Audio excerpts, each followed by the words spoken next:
Good morning, traders from whichever side of the country world you're watching me from. Welcome to today's morning market call. This is going to be the final market call for this week, it being a Friday. Once again, my name is Ian Joseph, market analyst, HFM. Now, quick disclaimer before we do begin. The information herein is only meant for educational and informative purposes only. None of it should be construed as investment advice. Trading the financial markets do carry a degree of risk, but do not worry, I'm here to help you comb the market the right way. Welcome once again. Now, we do have a few promotions that are running at the moment in the spirit of 15 years of existence in these markets, supporting you, the traders, with the right platforms, the right products for you to trade efficiently in the market. And we are having a few promotions, as I've mentioned. Now, did you hear about the Shield 500 account, whereby you have an opportunity to open an account with us called the Shield 500, whereby if you deposit anywhere between $100 and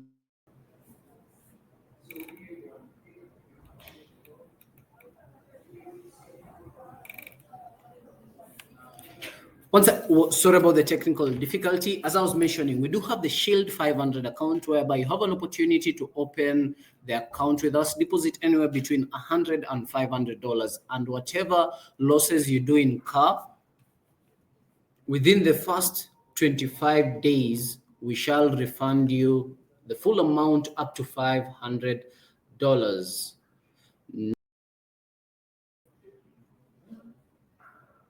Just a moment, I get my things in order.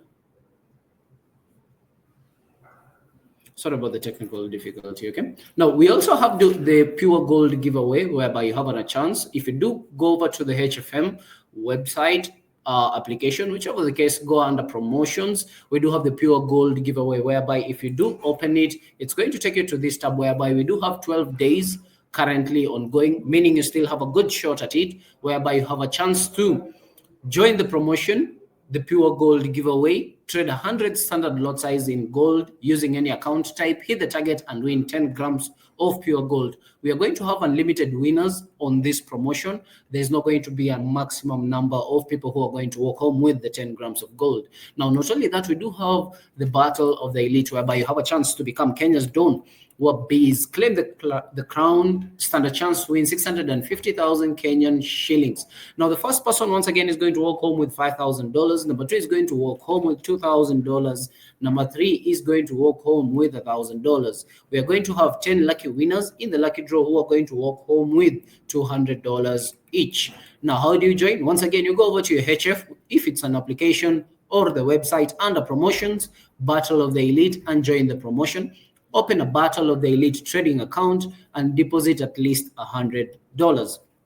Trade any asset and rank in the top 3 traders by percentage of profit gained to win a cash prize. Now, we are going to have 10 winners once again who are going to be in the lucky draw, walking home with $200 each. Now, looking at the leaderboard currently at the moment, it's due to be updated, but looking at number 1 is muitalan at gmail.com, who has 121% gain on their account, and then number 7 has 1.2%. Meaning, if you just deposit $100 and you make $1.2, you are going to be on the leaderboard and stand a chance to win the prize pool of the 10 lucky draws. Now, today, once again, it's going to be a Friday. This is the final trading day of the weekly candle, whereby the weekly candle is due to close later on in the day, towards the end of the day, if you are in Nairobi.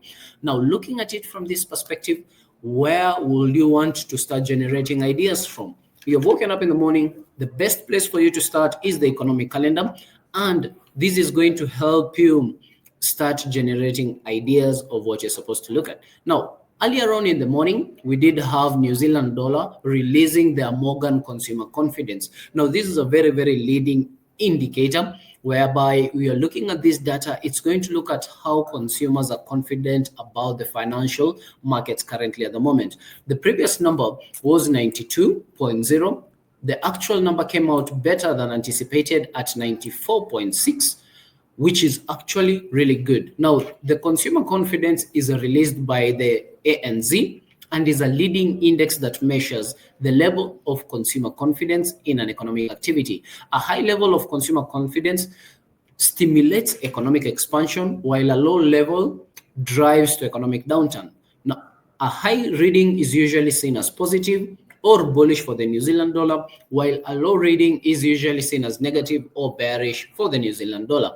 If you do click on the red official report, it's going to open a new tab whereby this is the official document that was released at that particular moment in time. Now, if you look at it from the link up here, it's anz.co.nz, meaning this is the official government document that was released at exactly that moment in time. Now, the ANZ Roy Morgan Consumer Confidence is a monthly measure of consumer confidence across New Zealand households and how this affects their spending behavior. During September, this is going to be data for September.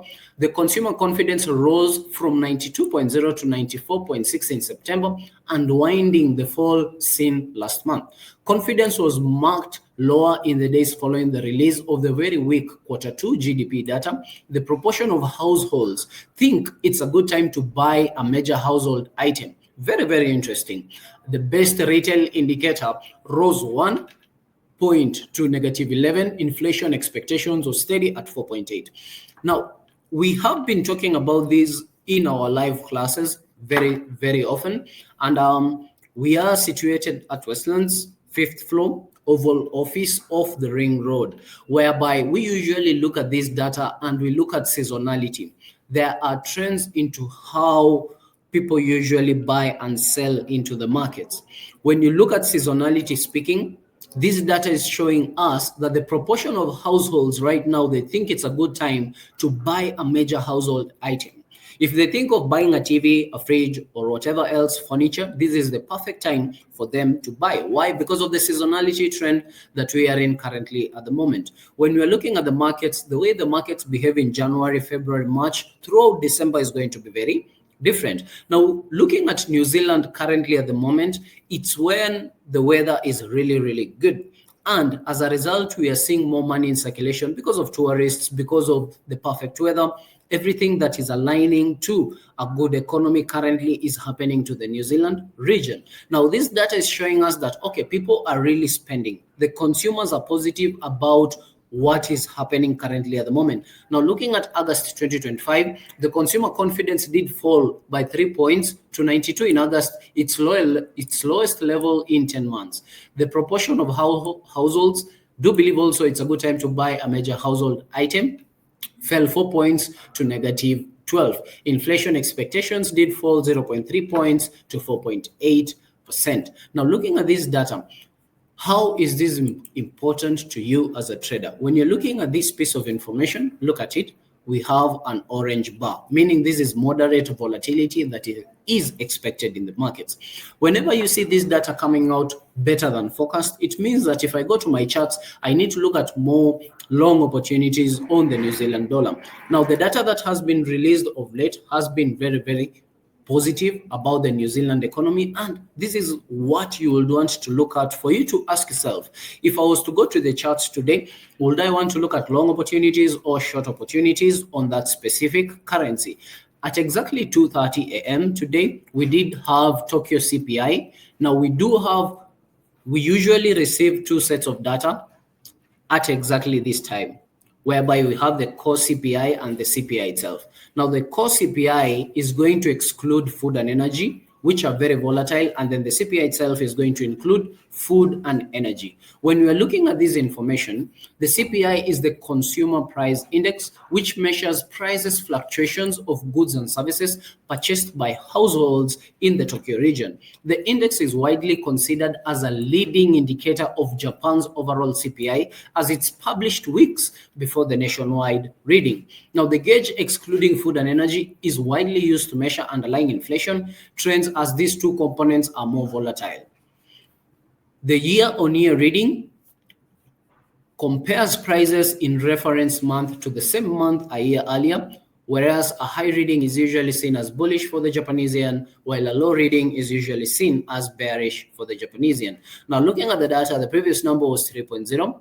Now, this was year-on-year data. September last year, CPI numbers were at 3.0%. We didn't have a forecast, and the actual number came out at 2.5%. So we can actually see that, okay, inflation has actually cooled down in the region of Tokyo, Japan. Now, once again, we usually have two sets of data that are released, the core CPI and then the CPI itself. Now, looking at the data, ever since May of 2023, inflation was around 3.9%, and we did see it cool down aggressively back to 1.8%, where we are currently at the moment. And when you're looking at the Japanese economy, it's the mandate of a central bank to find balance between consumers and producers, basically inflation and deflation, whereby they will want to see these numbers around the 2 to 3% region for them to justify lowering interest rates. But looking at the Japanese economy, it's very interesting because they are major net exporters, meaning they do thrive if the Japanese yen is weaker, because it's going to add more profits to the companies in terms of exports. Let's say, for example, if they have a weaker yen and they want to sell Toyotas, meaning the dollar is going to be stronger against the yen, which means they are going to get much more yens as a result. So looking at this information, this is what we want to see. And yesterday in the morning market call, we did receive data from the Bank of Japan the minutes meeting that was just held recently, and as a result of that information, we did say that okay, they're anticipating more incoming data to come in. This data is basically the CPI numbers that you anticipate. Now, Japan is due to go for elections on the 4th of October, whereby we anticipate a new prime minister to come into place, and we do anticipate them to bring new policy changes, and as a result of that, we do anticipate fluctuations in the Japanese yen. We are going to go over the charts in just a moment's time. What are some of the assets that you will want me to look into? Kindly put it in the comment section. I'll be glad to digest the data for you. Now, later on in the day, we do have personal consumption expenditures, very, very leading indicator of inflation in the United States. And this is the preferred data that the Fed Reserve usually use to gauge inflation in the United States. Now, it's released by the US Bureau of Economic Analysis on a monthly basis, which measures the changes in prices of goods and services purchased by consumers in the United States. The PCE index also is the Fed Reserve's, once again, preferred gauge of inflation, whereby the year-on-year reading compares prices of goods and services in reference to month of a year earlier. Now, the core reading excludes food and energy, once again, to get a much more underlying general trend of the market. A high reading is usually seen as bullish for the dollar, while a low reading is usually seen as bearish. Okay, and we shall look into gold in just a moment's time. Now, yesterday, if you are in my morning market call, if you aren't there, kindly go over to our YouTube channel, subscribe, go look at the previous morning market calls, whereby I usually have them at exactly 10 a.m. daily Nairobi time. And yesterday we did look at GDP numbers, whereby we had talked of, if it comes out positive, it means we anticipate, hello Victoria, we anticipate a strength in the United States dollar. While at the same time, if we anticipated bearish numbers, we were anticipating a weaker United States dollar. Now, GDP numbers actually yesterday came out slightly better than anticipated. And if I go over to my economic calendar, which was Thursday, as you can see, GDP numbers here, whereby we were having a forecast. The previous number was 3.3. The forecast was 3.3. The actual number came in at 3.8%. Now, this is very, very interesting. Analysts have been arguing about what's happening in the United States region, and I want to help you get a deep understanding of where we are currently in terms of the dollar.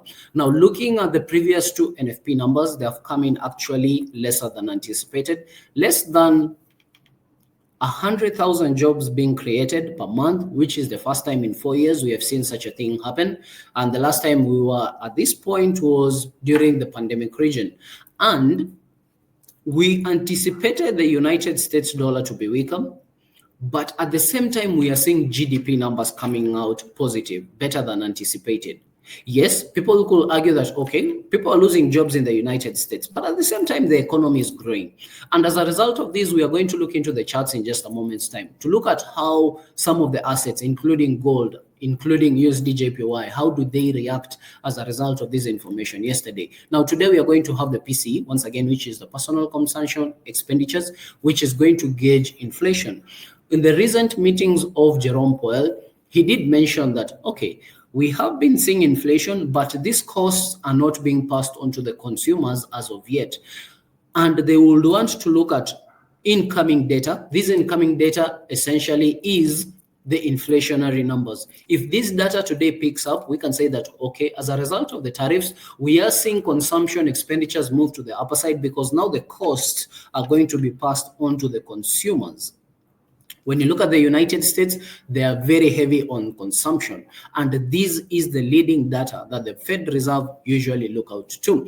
Now, once again, we do have a previous number of 2.9. The forecast is at 2.9. The actual number has not yet been released. It's going to come out at exactly 3:30, which is going to be in the next 5 hours, 9 minutes, whereby if it does come out greater than 2.9%, it means that consumers are basically spending money in the United States, which more dollars will be in circulation, and inflation is going to be high, which sometimes is good because low inflation means that not a lot of money is moving in an economy. If the data does come out higher than 2.91, once again, it means we will look at more buying opportunities on the dollar. If it comes out lesser than 2.9%, it means that we need to look at more selling opportunities on the dollar.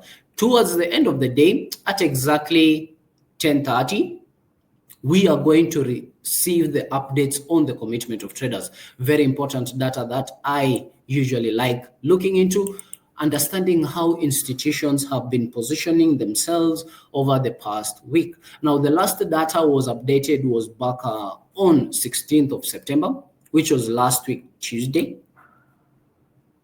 We are going to receive data today evening from now 17th, which was technically Wednesday, from 17th of September till 23rd of September. How did institutions position themselves in the markets? We want to look at, did they buy more into gold? Did they sell more of gold? What about oil? Did they buy more of oil positions or sold oil positions?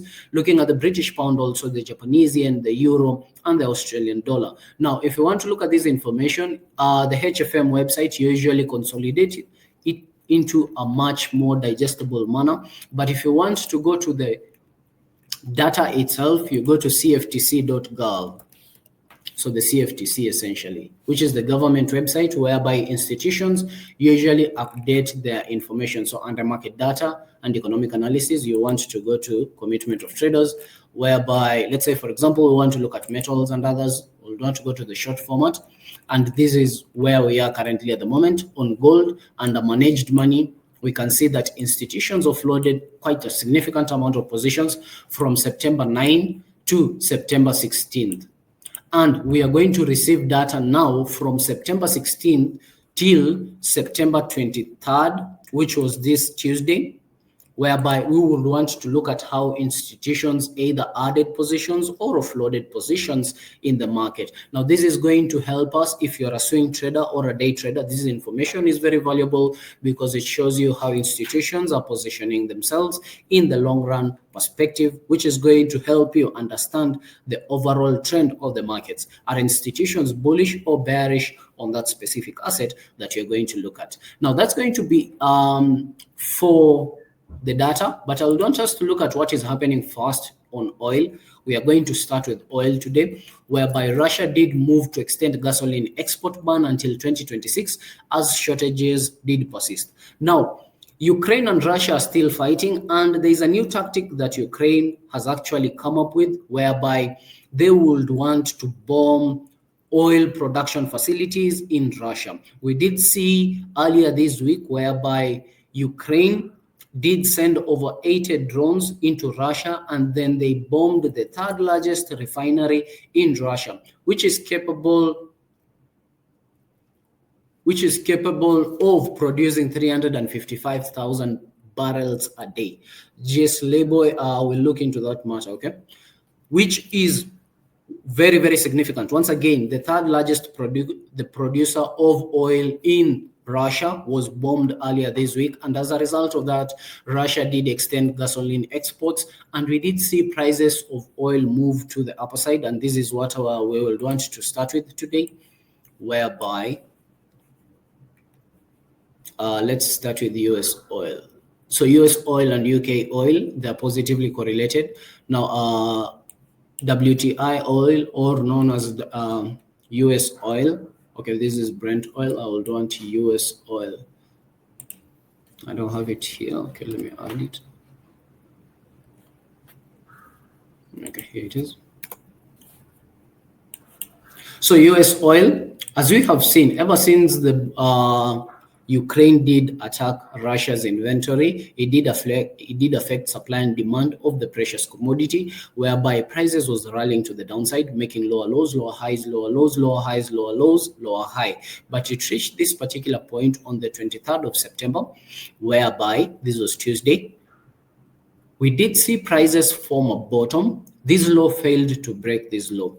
And during the day, the course of the day, prices rallied to the upper side and closed well above the opening price of that specific day. And ever since, prices has been making new higher highs, higher lows, previously breaking the high that was formed back on 16th of this month. Very interesting. Could we see more opportunities, long opportunities on oil as a result of the supply disruptions that is happening currently in the Euro region? Now, US oil is usually the refined oil, whereby you're going to get the natural gas and so on and so forth. But UK oil is usually crude oil. Now, they are positively correlated, whereby if you look at price action, they more or less closely mimic each other. Now, looking at USD JPY, I would want to start with USD JPY, then we go to gold. Ian did mention he would want us to look at gold. Now, looking at dollar yen, for the past few hours, ever since last week, Wednesday, we did see prices move to the downside. Now, this was during the interest rate decision by the Fed Reserve, whereby they did decide to lower interest rates by 25 basis points. We did see prices move to the downside, close aggressively to the upper side. Then prices started forming new higher highs, higher lows, higher highs, higher lows. Now, I want to focus to yesterday. Now, this was yesterday, whereby ever since Asian Open, we did see markets consolidate quite a while. And then this particular region here was where we were very interested in, whereby the GDP numbers for the United States dollar actually came in very positive, and as a result we had this massive bullish candlestick to the upper side, and prices closed well above the opening price of yesterday, signifying that yes, the dollar is still strong currently at the moment. Looking at the 10 period moving average is still, prices did move quite aggressively to the upper side, trading above the moving average. Now, currently at the moment, price is in between the moving average. We'll want to look at oncoming data, which is going to be the PCE numbers, which are due to be released later on in the day, whereby once again, if it does come out positive, it means the dollar is going to gain much more strength, and we might see actually more bullish opportunities before the weekly close later on in the day. But on the other hand, if it does come out negative and we do get a candlestick that closes below this region, there's a high possibility the weekly candlestick will come back down, retrace, then finally close. All of this is going to be dependent on the data that will be released during New York session today. And I do discuss about strategies that you can execute on the charts to capitalize on such movements. Once again, do follow us on our socials. We do update a lot of information catered to enable you find higher probability setups on the markets daily on daily. Now, looking at gold, which is a precious metal, we have been seeing ever since last week, whereby Jerome Powell did hint that, okay, we are not going to see as aggressive interest rate cuts as we thought we would have. This was the move to the downside. Prices did gain back on its overall trend. But once again, we did have the Fed chair releasing his speech earlier this week. I do believe it was on Tuesday at exactly 7:35. Yeah, it was around 7:35 in the evening, Nairobi time, whereby we did see prices of gold now change momentum. And one thing he did mention very interesting was that he did point out that stocks could be highly valued currently at the moment. And that was very powerful coming from the chair of the Fed Reserve of the United States, whereby he did mention that stocks currently at the moment are highly valued, meaning that it is overbought at the moment. Now, what did he mean by that? We are at all-time highs on the S&P 500, and we are going to look at that in the next asset that we are going to decipher. But looking at gold currently at the moment, we did form highs. This was Tuesday, around 3,790 region. Gold formed an all-time high. Then during the speech, we had bears coming into the market. Prices closed slightly above the opening price, but look at the next day what happened. We had prices form a high, but this high failed to break Tuesday's high. And then the markets rally to the downside. There was news releases on this particular Wednesday, whereby we did see the markets move to the downside quite aggressively, almost negative 1.5% to the downside. In 10 hours, prices moved over 560 pips, quite significant on gold. And then prices closed well below the opening price of that specific day. Then Thursday, which was yesterday, prices basically consolidated, but GDP numbers did come out stronger. We did have signs of buyers trying to push to the market. And currently at the moment, we are in this channel, and we would want to look at how prices are going to react. Some people this is a very, very good way to understand how price action is, whereby if you see prices constricting, let's take an example of a hose pipe. If you do press the front of a hose pipe, the volume of the water is going to be smaller, but the pressure is going to be higher. And this is what we are seeing currently at the moment, whereby prices are constricting, and you will want to look at a breakout either to the upper side or to the lower side. Now, depending on the data, look at where price action, look at today's opening price at the moment, whereby we have been in that consolidation. If we do break the yesterday's New York highs, late New York highs, we will want to look at long opportunities. If we do break the lows that was created during Asian session today, I would want to look at more selling opportunities. Now, this is going to be dependent on the data that is due to be released later on today, whereby we do anticipate once again very, very critical data. The preferred gauge of inflation for the Federal Reserve, which is the personal consumption expenditure, whereby if it does come out positive, it means that, okay, Americans are buying quite aggressively in the markets currently at the moment, and we do anticipate more dollars to be in the markets, and as a result, we anticipate strength, meaning there's a high likelihood we might break out the lows. But be very careful, because once again, today is Friday. This is the final trading day of the weekly candle, meaning we will anticipate volatility during New York session. Once again, risk management is going to be very critical for you as a trader. Looking at silver, silver has been holding above those highs currently at the moment. And once again, for the past few hours, I am looking at the 1 hour time frame.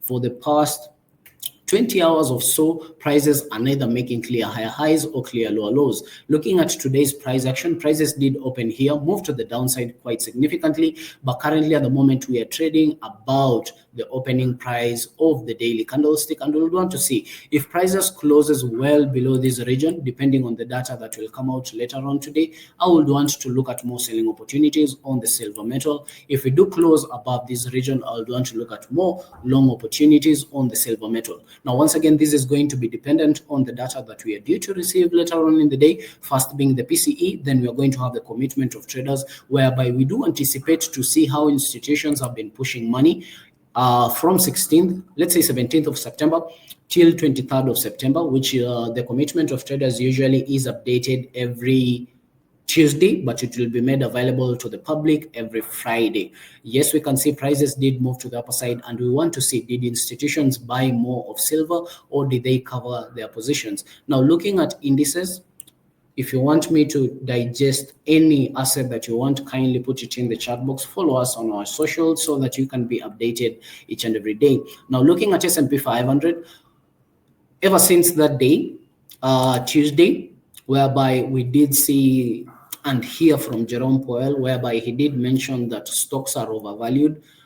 And once again, that was very powerful coming from the chair, whereby we did see the S&P 500 ever since that day to yesterday's closing price, prices has moved more than 8,891 points to the downside, losing more than negative 1.33% of its total value in less than 53 trading hours. Currently, at the moment, we are still retracing at the moment, but we'll want to look at how institutions are going to digest this data, because if you look at it on a higher perspective on a daily time frame, the S&P 500 is at all-time highs, excluding the few 4 trading days that have passed.